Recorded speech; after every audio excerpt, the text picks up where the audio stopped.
अस्सलाम वालेकुम 5 क्लास। उम्मीद है आप सब खैरियत से होंगे। आज आपका जो टेस्ट नंबर 3 है उसमें सबसे पहले लियाकत अली ख़ान वाला चैप्टर शामिल है और कायदे मिलत उसका ख़ुलासा, और यूजी में से आपका मज़मून है मेरा वतन और तफ़हीम है, और इसके अलावा है कलमा की इक़साम। तो सबसे पहले हम लियाकत अली ख़ान के जो वर्क पेज है यानी उसकी जो सवाल जवाब है वो करते हैं। सबसे पहला है कि मुक्का हाथ की किस शक्ल को कहते हैं। तो अगर हाथ की पांचों उंगलियों को आपस में मिला लिया जाए तो वो मुक्का बन जाता है, और अगर वो किसी चीज़ पर पड़ जाए तो वो चीज़ टूट जाएगी। सेकंड क्वेश्चन है ये ताकत का निशान क्यों समझा जाता है।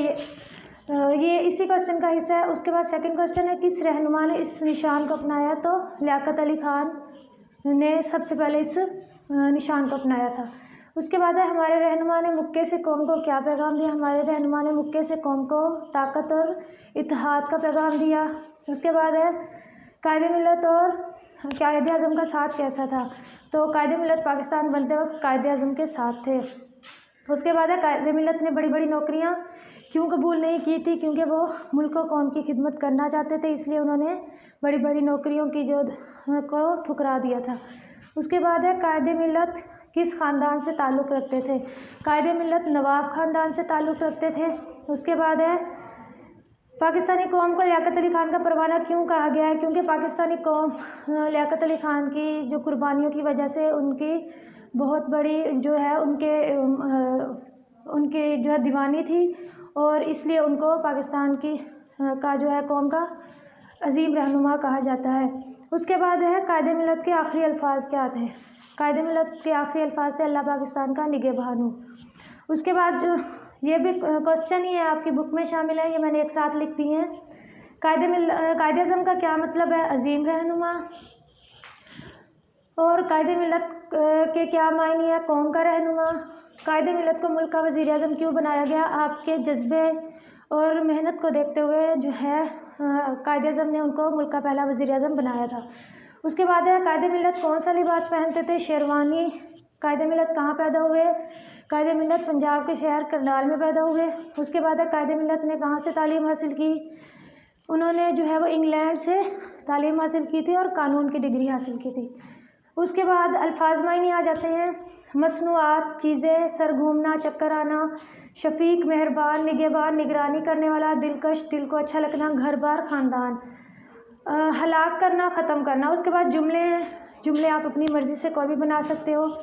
जुट गए, मैं अपने काम करने में जुट गई, या अली अपना काम करने में जुट गया, वक्फ कर देना। कायदे मिलत ने अपनी जो ज़िंदगी थी वो कौम की खिदमत के लिए वक्फ कर दी। ताक में रहना, शेर शिकारी की ताक में रहता है।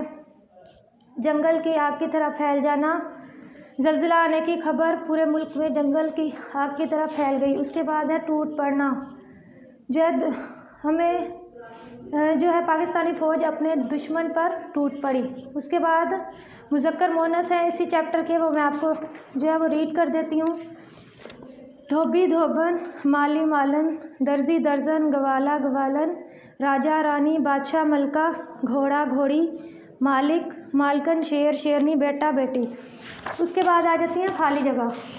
या ये वाला या लगाना है या ये वाला ये लगाना है, या लगाना है या ये लगाना है। सबसे पहले है कि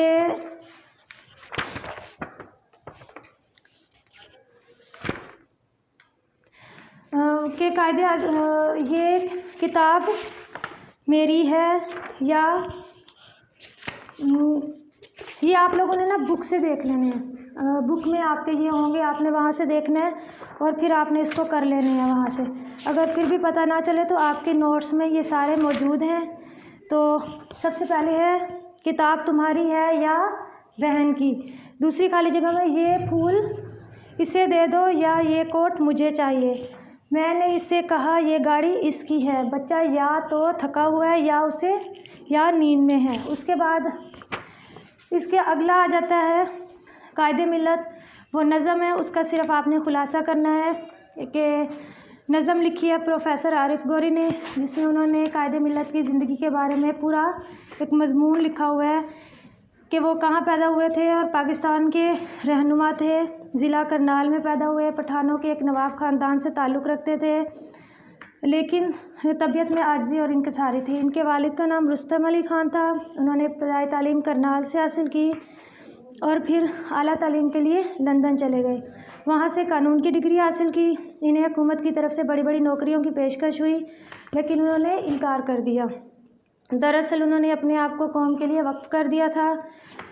कायद-ए-आज़म के साथ मिलकर आज़ाद वतन के लिए जद्दोजहद की। जब पाकिस्तान आज़ाद हुआ तो कायद-ए-आज़म ने उनकी मेहनत और सलाहियतों की बिना पर उनको जो है मुल्क का पहला वज़ीर-ए-आज़म बना दिया गया और कौम ने उनको कायदे मिलत का खिताब दिया था। रावलपिंडी में एक जलसे के दौरान उनको गोली मारकर शहीद कर दिया गया और कायद-ए-आज़म का ये साथी जो है वो इनके मज़ार के अहाते में इनके करीब दफन है। उसके बाद ग्रामर में से आ जाता है मज़मून मेरा वतन। आपके नोटबुक में लिखा होगा, आपने वहाँ से इसको कर लेना है कि पाकिस्तान मेरा वतन है।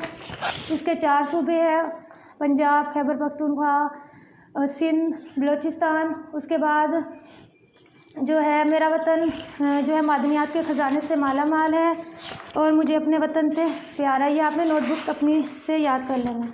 उसके बाद कलमा की इक़साम है। कलमा की 3 इक़साम है, इसम, फ़ेल, हरफ। इसम में किसी भी शख्स, चीज़ या जगह के नाम को इसम कहते हैं। जैसे कोई भी शख्स या जैसे सलीम हो गया, चीज़ कोई भी जैसे चेयर हो गई, और जगह, शहर, किसी भी चीज़ का आप नाम लिख सकते हो। फ़ेल, इसमें किसी काम का करना या होना जो है वो ज़ाहिर होता है, फ़ेल कहलाता है। जैसे पढ़ता, रोता, खाता, बैठता। हरफ, ये ना तो इसम है ना ही फ़ेल, बल्कि इसम और फ़ेल को आपस में मिलाने का काम देता है, हर्फ कहलाता है। जैसे पर, की, का, के, इस तरह के सारे लफ्ज़ जो होते हैं वो हरफ में शामिल होते हैं। तो इसके बाद आपकी एक तफ़हीम है, तफ़हीम नंबर 4, जो हमने लकड़ी वाले दरख्त की उसमें जो है वो पढ़ी थी, कि मैं एक दफ़ा पढ़ देती हूँ, इसके सवाल जवाब भी पढ़ देती हूँ, आपने बुक से इसको रीड करना है। मिली के दरख्त में क्या खूबी होती है? इस दरख्त की शाखें जो है पानी से भरी होती हैं और मुसाफिर इन टहनियों से पानी पीते हैं। चंदन नामी दरख्त इंसान की किस काम आता है? ये दरख्त जो है वो रात को रोशनी देता है और कई मील दूर तक इसकी रोशनी नज़र आती है। ये रोशनी जो है वो दूर भटके हुए मुसाफिरों को रास्ता बताती है।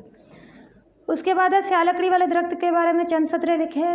इस दरख्त की शाख पर जो है हर वक्त सांप लिपटे रहते हैं और ये लकड़ी आबनूस की लकड़ी कहलाती है। डंक मारने वाला दरख्त कैसा होता है? ऑस्ट्रेलिया में इंसानों को डसने वाला एक दरख्त की किस्म पाई जाती है। ये देखने में तो बहुत खूबसूरत होता है, जो ही कोई शख्स इसे छूता है तो वो शहद की मक्खी की तरह डंक मारकर इंसान को हलाक कर देता है। दरख्तों के बारे में एक पैराग्राफ लिखें। इसमें कि अल्लाह ताला ने दरख्त हमारे लिए एक नेमत बनाई है जो इंसानों के बहुत से काम आते हैं। ये इंसानों को फल, फूल, लकड़ी, साया और सब कुछ देते हैं, बल्कि कई दरख्त ऐसे भी होते हैं जो इंसान की प्यास बुझाने में काम आते हैं। ये आपका टेस्ट नंबर 3 था। उसके बाद एक चैप्टर हमारा थोड़ा सा सिलेबस रह गया था, खेलों की अहमियत। इसकी मैंने तशरीह करवा दी थी, इसके वर्क पेज अब ऐड हुआ है तो ये भी मैं आपको साथ करवा देती हूँ। सबसे पहला है कि इल्म को नेमत क्यों कहा गया है? क्योंकि इससे इंसान हर चीज़ को परख सकता है, अच्छे बुरे की तमीज़ कर सकता है। उसके बाद है खेल को ज़रूरत क्यों कहा गया है? खेल से जिस्म मजबूत होता है, इसलिए इसे ज़रूरत कहा गया है।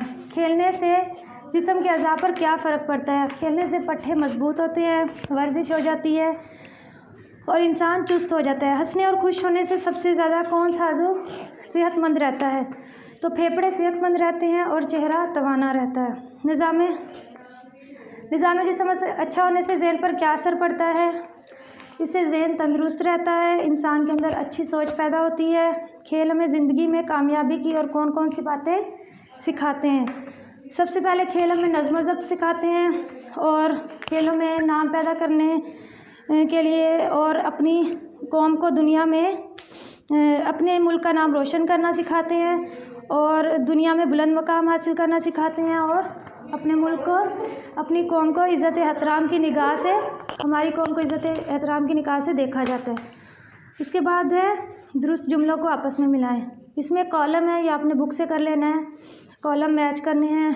इल्म एक नेमत और एक ज़रूरत है। खेल एक वर्जिश और एक मेहनत है। खेलना उछल कूद तंदुरुस्ती की अलामत है। वर्जिश से फेफड़े मजबूत होते हैं। खेल इंसान को मुनज़्ज़म बनाता है। उसके बाद फ्लो चार्ट है। खेल एक नेमत है क्योंकि ये हमें सिखाता है मुनज़्ज़म होना, ताकतवर होना, तंदुरुस्त होना, चुस्त ज़हीन और एहतराम असूल। ये सारी चीज़ें हम खेल से सीखते हैं। उसके बाद जुमले आ जाते हैं। जुमले आप अपनी मर्ज़ी से कोई भी बना लेना। वर्जिश करना बहुत अच्छी आदत है। अलामत, खेल तंदुरुस्ती की अलामत है। ताज़गी, हमें ताज़गी वाली चीज़ें खानी चाहिए। तवाना, खेल हमें तवाना रखता है। एहतराम, हमें बड़ों का एहतराम करना चाहिए। उसके बाद इसमें आ जाता है जुमलों को दुरुस्त करना। एक साइड पे गलत लिखे हुए हैं, दूसरी साइड पे दुरुस्त। मुझे बहुत डरावनी ख्वाब आई, आपने लिखना है डरावना ख्वाब आया। उसके बाद है आप तशरीफ़ लाओ, आप तशरीफ़ लाएं। उसके बाद है ये माह रमज़ान का महीना है। माह भी और महीना भी एक ही चीज़ है, तो आपने माह काट के सिर्फ लिखना है ये रमज़ान का महीना है। उसके बाद है मेरे पेट में सख्त दर्द हो रही है, ये जुमला गलत है, आपने लिखना है हो रहा है। उसके बाद है लड़कियां कहाँ गईं, गई नहीं लिखना, आपने लिखना है गई, लड़कियां कहाँ गई। उसके बाद है इसकी बात सुनकर मुझे बहुत हैरानगी हुई, हैरानगी गलत जुमला लफ्ज़ है, आपने लिखना है। जो फ़्लो चार्ट आपके काफ़ी सारे चैप्टर्स में है, 3 से 4 चैप्टर में है, वो आपने अच्छे से करना है। ये ऑब्जेक्टिव पार्ट में लाजमी आ जाता है, आपने छोड़ नहीं देना इसको। तो इसके साथ ही आपका टेस्ट नंबर 3 भी आज ख़त्म हुआ। अपना बहुत सा ख्याल रखिएगा।